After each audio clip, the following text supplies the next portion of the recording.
Hi, my name's Lawrence Joss, and welcome to the Family Disappeared podcast. Today, we have the second part of our episode with a panel of parents. We have Geo and Betsy back today sharing their experiences with parental alienation, estrangement, erasure, disconnection, whatever word resonates with you. And it is a really rich and emotional show, and there's so much to learn and gather. And if you're new to the community, welcome. And for old timers, welcome.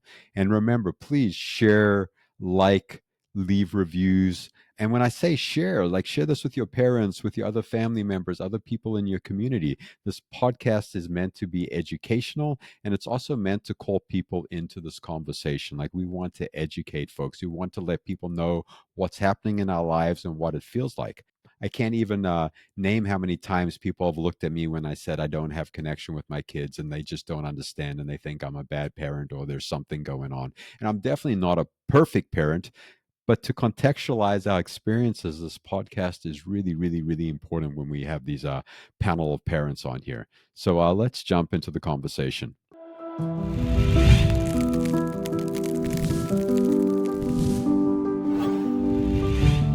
So, in the last episode, I briefly mentioned the idea on how vulnerable it feels to start a podcast and all the ramifications that could come from starting a podcast. My kids that I'm disconnected from, getting pushed even further back, other family, or even some retaliation from other peoples in the community, or anything like that. So there's definitely like fear that comes along with doing this. And for me personally, like I recorded a bunch of episodes and then I got really contracted and scared and said, I'm not going to release this stuff. And then I did some more recovery work and worked on myself. And then I finally said, cool, let's get these episodes out there. And as I'm recording this episode, as I shared in the last episode, there have been ramifications with my middle daughter, not feeling like this is an appropriate way to express myself. And I spoke about this a little bit in the last podcast about the idea of a closed system. And maybe I didn't, but if I didn't, here we go. Parental alienation, estrangement, whatever word you want to use, is a closed system, right? And when I say a closed system, it's a system that wants to keep everything in the dark and everything in the shadows and doesn't want stuff to be spoken about, right? Because if we start talking about stuff, then people actually might have to consider what's really happening. And it's really scary because if you have everything in the dark and in the shadows, and that's the way that you live, that is your lived reality. And if light starts to come in, it gets really scary because it gears up your nervous system. So for anyone out there that's struggling on any part of the system, whether you're a child, whether you're a young adult, whether you're a parent, grandparent, like doing this work is scary, and bringing the stuff out of the dark and into the light is sometimes destabilizing, sometimes anxiety provoking, and everything that comes along with that. And it's profound work. You know what I mean? And we as a community, if we want change systemically and in our own families, like we're going to have to step up and do this work because there is no one else that's going to do it for us. So again, just as a reminder, link in the show notes, PAA, Parental Alienation Anonymous, a free 12-step support group, life-changing, has changed my life and has given me a place where I don't have to explain my language. I don't have to explain my story. People can hold me and be with me as I'm going through this journey, and I feel loved and supported, and it's really sweet, and it's hard, and it's beautiful, and it's a bunch of work. And also there's the Family Hope Project, which is an educational and advocacy platform that we're building out with other organizations. The website will be live anytime now. We've got so many submissions, and it looks phenomenal. And check out the show notes for other resources and stuff. And now let's get back into what the ladies have to say. So this is a really interesting question. How has your role as a parent changed as you've gone through this journey? What has been the evolution, and what is your relationship to a role as parent at this particular time in your life? And Betsy, I'd love you to answer that first, please. My role parent has changed, and I've become more of like a coach to the kids instead of what I thought it meant to be a parent. And when I say a coach, it's kind of like if they want my coaching, if they want my advice, I they get to come to me, and I'm not there offering the unsolicited do this and you should and that was different because I've been known to be bossy or opinionated. And this journey is, there's been so many positives that have shined a light on my ways of being that weren't necessarily serving me. And so that's the part of the journey of healing, uncovering ooh, who am I? What am I doing? And what does that mean as a parent? It has been, I get to pause and be mindful of their side of things. Yeah, I love the analogy of moving from parent to coach and being there in a supportive role when asked, and moving away from this more patriarchal idea where we're shoving something down the kid's throat, and if they don't take what we're trying to give them, then they're going to suffer, and we're trying to alter their course in life and moving to that softer place where we start to work on some of our stuff that doesn't show up in the best way. So I think that's a great reflection, Betsy. Thank you. What's been cool is even getting curious. Well, why would you say that? Or what had you think, and because I don't, maybe in the past wasn't so curious. So I was reactive probably and defensive, but I've been able to pause and really wonder. And maybe there's another way other than what I was thinking, what was happening going on. So that's been an adjustment to the positive. The pause and curiosity. I love it. What a great combination. That would make a wonderful sandwich. So, Gio, same question for you. How has the role of parent changed, evolved, or has it changed and evolved? Like, what is that looking like in your life? So for me, honestly, everybody has a different situation, ages and stages, and what does that look like? So my kids right now are 27, 25, and 21. So prior to my kids becoming, getting out of college or whatever, I didn't get to parent my kids. When the divorce happened, I did not get to have that obvious experience of a parent to sign off on the field trip in school, or I was not informed on doctor's appointments. I did not get to parent. I didn't have help. I didn't know how to do it. So I will fast forward, I've got two older children. They are adults and they've been adults for quite some time. And I haven't gotten an opportunity to really parent them from, middle school and high school. My youngest, I did get to have, she did come and spend more time with me. So there was that bit of parent and child dance that we did. So today, parenting for me is working on me. I am reparenting little Geo. I am walking through what I didn't get. And, you know, being in the PAA fellowship, I have a sponsor. I go to meetings and I learned from my sponsor, I am parenting my kids by doing the work. I'm doing the hardy work on myself that is going to bring a change the trajectory, hopefully, of what life's going to look like for my kids if I can put the brakes on in this family disease. So, yes, parenting. I am parenting my kids through the love and care and devotion I'm giving myself and parenting what I didn't have. And that gift is getting sent out through the energy I put into it. So that's my parenting tip. Holy Batman, Gio, that is beautiful. What a wonderful answer and a great reflection. Like for so many of us that are brought up in our family of origins, we don't necessarily get the parenting, and we got to go back and we got to heal some of these wounds. And it's called inner child work in some spaces, and some other people might be doing it as parts work or something else. But I love that you're getting the opportunity to go and parent yourself, and through parenting yourself, you're role modeling how to grow up, and that's really the most probably the purest form of parenting. I really love that, and I coined the term parenting without access. And what that feels like for me is working on my emotional and spiritual ecosystem and becoming a better person and growing up and reparenting myself, like Gio was saying, and this idea of coaching that Betsy was saying, where I don't need to tell my kids what to do. I can offer something if there's consent. Right? Like I need to ask permission and ask, do you want me to just listen or are you looking for feedback? And that's been transformational. And on the show before, we mentioned NVC, which is nonviolent communication, and it's an empathy-based communication. And that's where I did a lot of my reparenting, was just learning how to communicate with other human beings, because I didn't know how to do that from my family of origin. And I just want to catch one thing that happened earlier on the show. Betsy mentioned the role that a mother plays, and they take care of the house and they clean and they do that, and that's 100% true and 100% valid. And there's so many different forms of families. There's a lot of fathers, and there's a lot of people that are gender neutral or somewhere else on the spectrum that are doing those things too. So I just want to complete the circle and say that that's inclusive of everyone, and everyone's experience can be that. And in a traditional sense, a lot of moms have filled that role for many years. So I just want to bring the whole community into that conversation. I just wanted to catch that little piece. You know what's interesting about that, Lawrence, is in traditionally our society, and is that I would say the feminine is the one that is the nurturer, or traditionally, as you said, which makes what we went through that much more painful in some ways, not to negate like it happened to a dad or a mom, but underneath the guise of a traditional family setting here in America, wait, what did you do?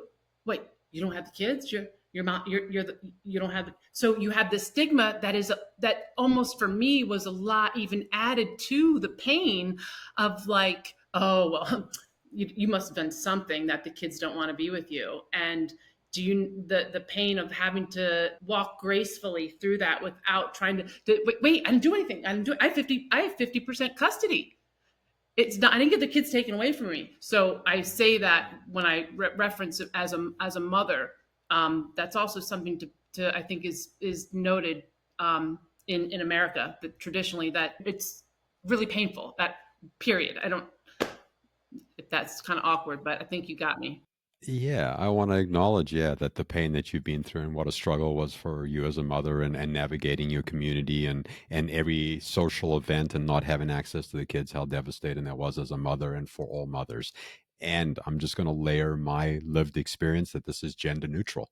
I don't necessarily feel like one gender's experience is different than another gender's experience. They're all painful beyond belief and debilitating, and there's no hierarchy or anything like that. We're all just trying not to die. But I do appreciate bringing the mom's lived experience, the visceral experience that you're expressing, Betsy. I think that's incredibly important. Just want to also acknowledge for anyone else there that's listening, this is intense stuff and at times can be somewhat triggering.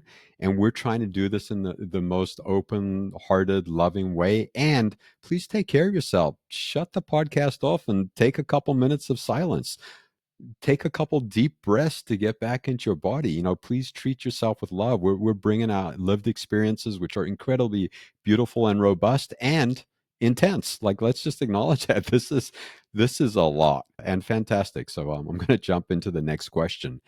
Ladies, what has been, if you had to look at all the struggles and all the ups and downs and all the walls you've had to kick through and climb over, like, what would you say has been not even, I don't want to get too far into the weeds here, but what has been the most challenging thing for you, or maybe an experience that you want to share that's really rocked your world? And Geo, I'm going to go with you first. And in this rocking of the world, if you can just circle back on the back end of it and add like what it looks like and what's the positive side of that today, if there is a positive side for you. When you asked that question, Lawrence, the first thing that came into my head, the hardest thing that I had to deal with, me.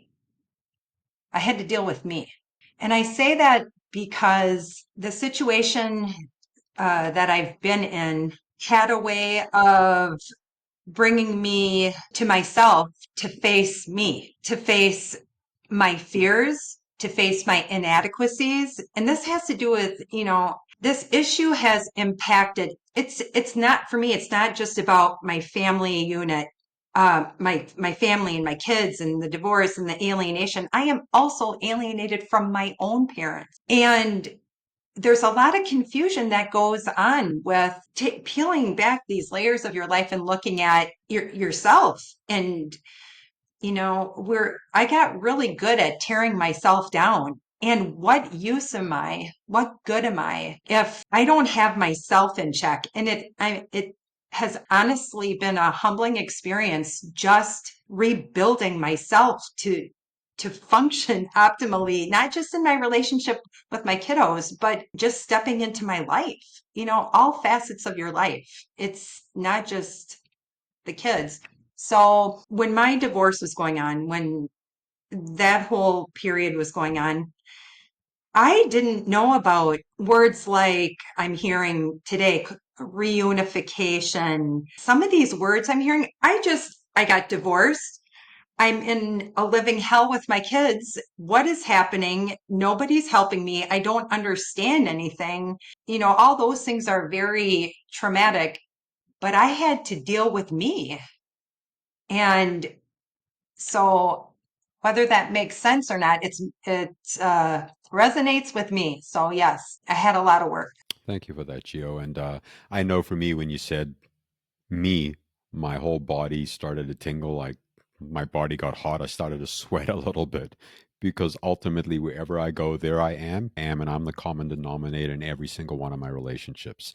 And we're getting a lot of response on the show from young adults and kids that are struggling with their parents. And I just want to acknowledge like what you're sharing is valid and real. And yeah, like I'm a pain and I'm hard to deal with sometimes. And what I brought into my parenting wasn't always useful. So I want to just say that you're accurate. And when we're acknowledging our deficiencies or stuff, deficiencies is a terrible word. When we're acknowledging that we didn't necessarily get great parenting either on the show, we're not trying to say that we are perfect people. We're just acknowledging that we have a lot of work to do. And when we say the work is with me, that doesn't mean that we haven't hurt people and we haven't done things that have impacted our kids. It just means that for me personally, at my age and my maturity, like I'm centering, working on myself, and that's how I choose to parent myself and hopefully be a role model to my kids or other kids. So Betsy, same question for you. What has been the single most challenging thing that you've gone through in this journey, and what does it look like if you circle back to the back end and maybe how it's changed now? Can I steal Geo's answer? 100%. It was a good answer. I loved it. I think it's like you said, everywhere there I go, there I am, and accepting what is, and that's something that ties into going back to me, the single, because I was resisting, like this is wait, my way, my will, and it wasn't working, and I just kept and probably continue. That will be a perpetual issue for me is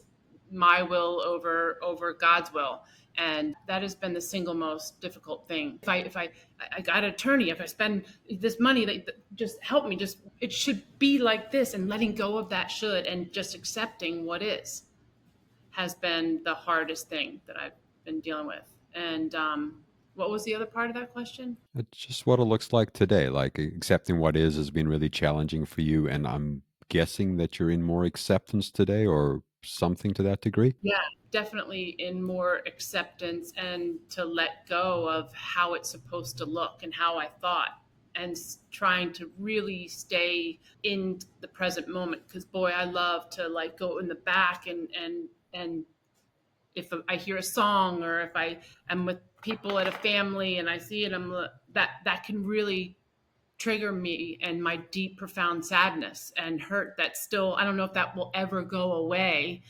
but it certainly doesn't serve me to stay in it. And to so it's that's something that my challenge is to stay present for today and not future trip and worry about what might happen to them, what might not happen, how am I going to recreate my life, how am I going to support my, just stay right here is still the biggest challenge for me. Hmm. Yeah, just staying present in the moment and working with what is. And I just want to clarify one of the points that you're making.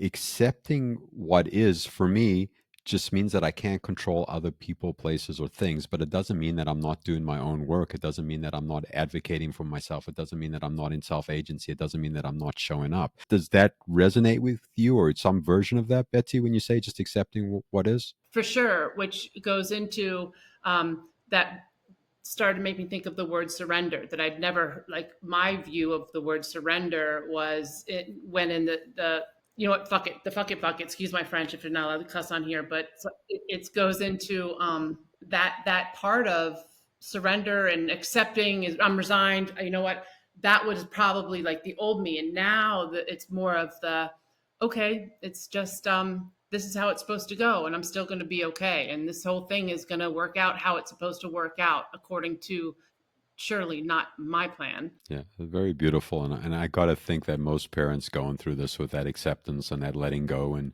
doing their own work and just showing up is really a transition point, of letting go some of the pain and some of the anguish and the longing. And not to say that that longing and that anguish and that desire to be connected with your kids goes away. It doesn't. It just changes.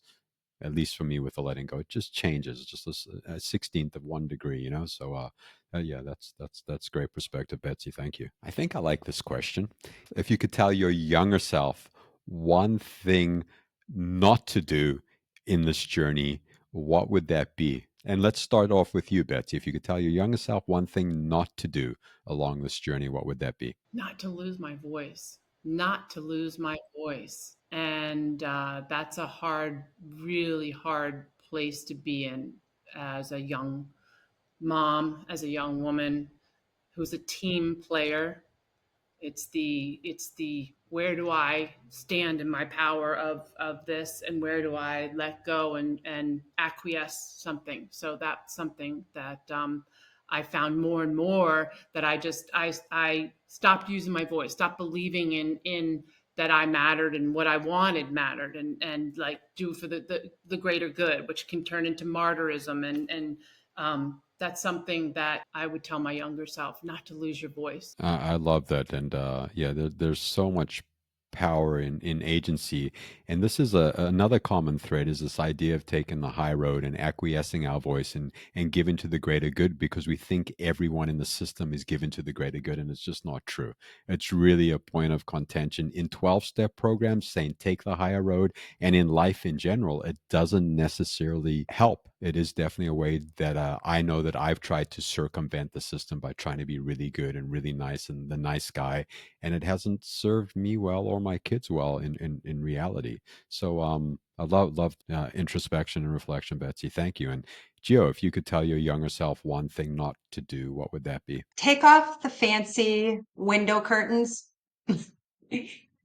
Take off the curtains and then be and embrace the essence of who you are. You don't have to dress up the outside and present that everything's fine, that you have an opinion, and you don't. Being nice does not mean being a yes ma'am all the time. I have my own mind. I have my own thoughts.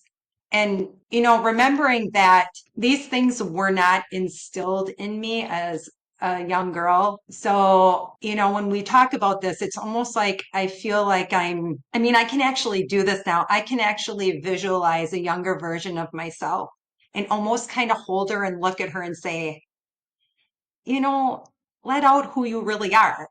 Let her out. You don't have to be appropriate for every single person that walks through your life because some people just are not going to love you and like you. And it's not about me. It's not always about me. It's just. So I would tell her to just love herself and just be, and it's okay, and have your opinions, and you can be kind. Even with your own opinion, you can still be acceptable and kind. You can voice that. So, yeah, just be real, authentic. It is what it is. I love the idea of taking off these masks that we wear to please people, to play roles in our lives, and also questioning like whose mask is this anyway? Where did it come from? How did it land up on my face? So I really love that a reflection, Gio, of yeah, of just taking off that outer layer of something and trying to find out where the actual layer starts of who you are. So we're getting closer to the end of the show here, and I got a couple questions left, and I would say this one is an interesting question, provocative, and maybe just give me one or two examples so we don't go too far down the rabbit hole with this.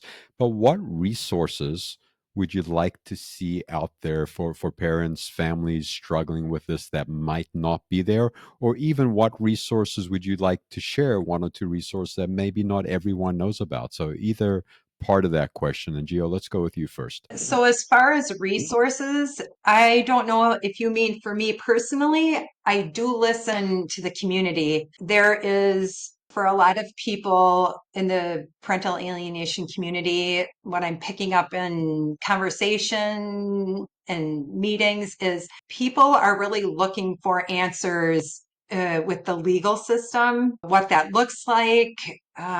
There's a curiosity: are things changing? What is happening? Because there is more and more information getting out there about what people like Betsy and I are walking through. The awareness is building. Things are bound to change. Things have to be changing in the legal system. And I know people want to know what they can do. Probably for me, I'm curious about the ways I can communicate with people. I don't know if it's because of where I'm at in my journey, my age in my life. And I feel like for the first time in my life, this is going to sound weird to some people, but I actually feel like an adult. And that's because there's a curiosity. How can I change the way I communicate with other people? What is, things about body language and all those different things? Those are rich things I can do for myself as I walk through these things. So I think people want to know how to soothe and find other outlets for that energy that's built up in us and the anxiety and things like that. There's a slew of things, I'm sure. Thank you for that, Geo. And just what I heard you say is that we need some kind of portal where legal matters can be discussed openly, resources can be shared, and something that's indexed in a way where we as lay people can actually understand, and also that tools for interpersonal work, emotional, spiritual, physical growth are really a necessity, and having those in a place that again is accessible, because there's so much information out there. Just having that in a place where parents or families can actually find the stuff, use the stuff, have accessibility, and have other community members to help them with that. So I appreciate those resources and those ideas. Geo and Betsy, what resources would you like to see out there, or what one or two resources would you like to share? Oh, this is I love fantasy, and I have so many fun things that I think could be of use. An 800 line that goes to geos, that deals with legal aspects. We're starting to see more of like helplines for emotional and mental stuff, which the emotional mental stuff is really important as well, having a resource like that, because I think I spent so much of my money contacting my attorney at 350 550 an hour, of where I'm just like distraught, right, about what to do. But something where it's a mental health professional that's tied into knowing the legal parts of this situation. I would love to see school. Look, a school, almost like a somebody outside of being a guidance counselor or a therapist in school, but that deals with divorce. 50% of the kids of the country is divorced. I don't know what the rate is, but we have a massive, massive issue with divorce that we're not serving families very well. And it's seen in the amount of people that are struggling like we are. I would like to see leadership development in school, personal development, teaching about responsibility, teaching about ways of being, that understanding it's not what you do that matters, it's who you be. And so, in order to have the results that you want to be an astronaut, if you want to be a mathematician, da da da, we're teaching kids at an early level how to be healthy human beings. And that's actually been a big part of my trajectory in my career, has been about that transformational part of teaching and healing the parts of people that they didn't know weren't serving them, so that they can learn to take responsibility and not be this. We have a lot of justified victims going on out there. So taking responsibility and contributing positively. I probably have a ton more, but it would take up too much time. Yeah, I love the idea of an 800 line. And when you were saying that, I heard an 800 line that goes directly to Geo, but that's not what Wait a you were minute. saying. So,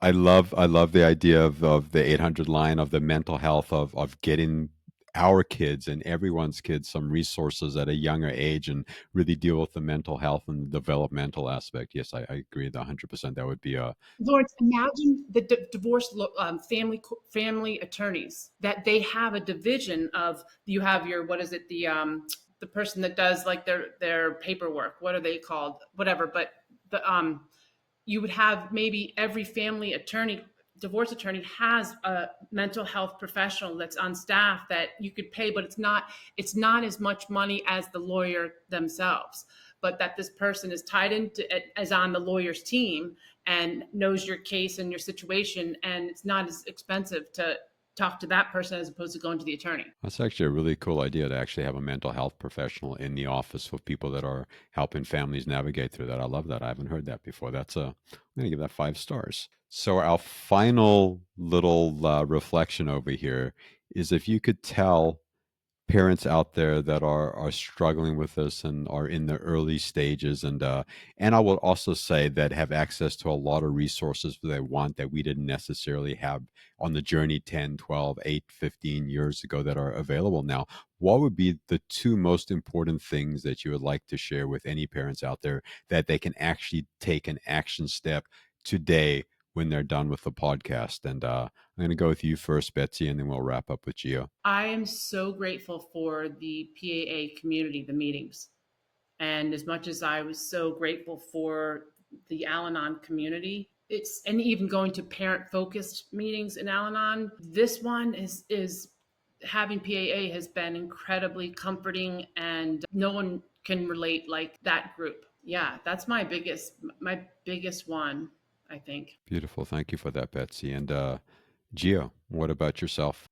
Two things I would tell parents with the awareness or whatever anyone, whatever you're feeling as you're experiencing this separation emotionally, physically with your kids through the alienation. I would tell people you need to find yourself, and that means to go deep. You're going to do it afraid. You have to find that shred of courage that you have inside of you and let the grief, feel the grief, let it pass through. Find somebody you can sit with and speak to. Free resources. Parental Alienation Anonymous is a free resource that can be utilized and is healing. Yeah. And just to do the things that remind you of the joy you have in your life, because there are other facets to your life. And when you pull those back into your life or create new outlets, it reduces so much of the burden of just walking daily through the losses of our kids. So I'm just going to say go deep and find those things that can serve you and heal you. Thank you, Betsy and Gio. And I heard a common thread of community, of places that you feel safe, that you can share, that are accessible for all folks that don't have a charge to it. Is a great place to start with. And I also heard the theme from both of you throughout the conversation is about looking at yourself, doing your own interpersonal work, taking a deep dive. And this work isn't easy. Like, this is not work easily done, and is not work that I think any of us would have come to willingly.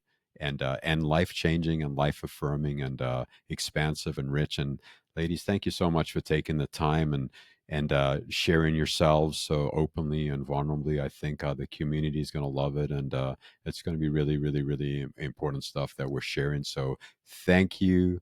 Have a beautiful day. Can I say this more thing? One more thing? 100%, please. What I think is so important for me to know, for people to know, that kids get to love both their mom and their dad.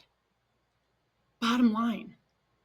And that's what, I think that is so important. I don't know anything more important than the kids get to love both mom and dad. And hopeful that we can start getting more and more professionals on that page of saying, like, they get to love both. And even if it's true or false about something, it doesn't matter. They get to love both mom and dad, and don't make them choose. What a beautiful note to wrap up. And I think it's a really important subject that maybe wasn't mentioned. Like, this is child centric. This is centering the child in our recoveries as we do the work on ourselves. We're still centering our children by doing the work on ourselves and giving them space to grow. And for any parent, any gender, yes, child centric, child gets to love all their parents and everyone that's involved. And with that, I'm going to say goodbye and thank you, ladies. What a show. I want to hear what your thoughts are on the show. Depending on how you're listening to this, please leave a comment. If you don't have access to a comment, or you're listening to this on some other kind of venue that doesn't give you that option, emails in the show notes. We want to hear what you're thinking. We want to hear what questions we've missed, maybe some ideas we've touched on that you want to hear more about, or even guests that you want to hear, or maybe you want to share some resources or organizations with us. Please do that, or tell us a little bit about yourself. And if you're interested in being a guest or participating in some sort of way, send us an email, or there's a survey below. Please fill out the survey, which will just give us information on how better to serve the community.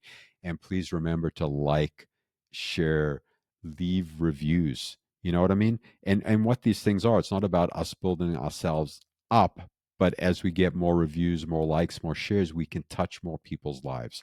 And the more people's lives we touch, the more energy we get, and the more people that we actually get out there educating folks. And education is a form of advocacy. So please jump into the community.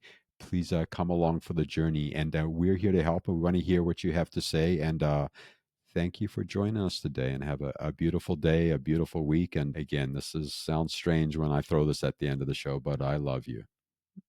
I love that we have a community. I love the people around me. I don't necessarily like everyone, and not everyone will necessarily like me, but there is an affection and an affinity that comes along with the struggle and doing this work. So I love you. Enjoy the day, and we will see you on the next episode.